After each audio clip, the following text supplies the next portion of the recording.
तो दोस्तों, स्वागत है आपका हमारा विज्ञान चैनल पर। आज हम जानेंगे सेंट्रल इंटेलिजेंस एजेंसी के बारे में।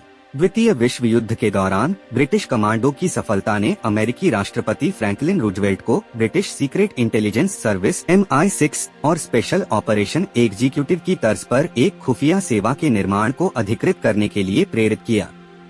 इसके परिणामस्वरूप 13 जून 1942 को राष्ट्रपति रूजवेल्ट द्वारा जारी एक राष्ट्रपति सैन्य आदेश द्वारा office of strategic services OSS का निर्माण हुआ। केंद्रीकृत खुफिया संगठन का विचार सबसे पहले जनरल विलियम जे डोनोवन द्वारा प्रस्तावित किया गया था, जिन्होंने एक ऐसी खुफिया सेवा की कल्पना की थी जो साम्यवादी खतरों का मुकाबला करने के लिए वैश्विक स्तर पर काम कर सके और सीधे राष्ट्रपति को महत्वपूर्ण खुफिया जानकारी प्रदान कर सके।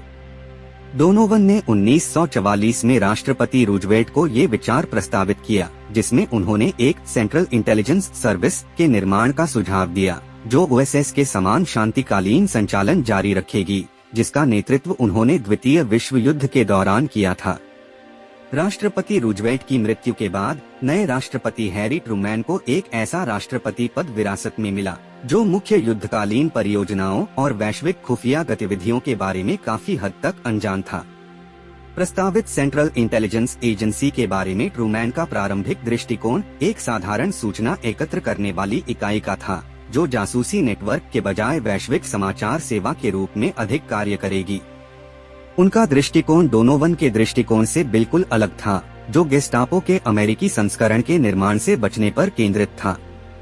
20 सितंबर 1945 को द्वितीय विश्व युद्ध की समाप्ति के तुरंत बाद हैरी ट्रूमैन ने OSS को भंग करने वाले एक कार्यकारी आदेश पर हस्ताक्षर किए। अक्टूबर 1945 तक इसके कार्यों को राज्य और युद्ध विभागों के बीच विभाजित कर दिया गया था। ये विभाजन केवल कुछ महीनों तक चला।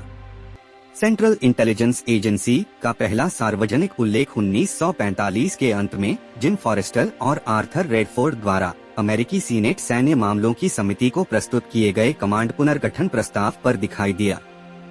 सेना खुफिया एजेंट कर्नल सिडनी मैशबीर और कमांडर एलिस जकारियास ने fleet admiral Joseph Ernest King के निर्देश पर 4 महीने तक एक साथ काम किया और सेंट्रल इंटेलिजेंस एजेंसी बनने वाली संस्था के निर्माण के लिए पहला मसौदा तैयार किए।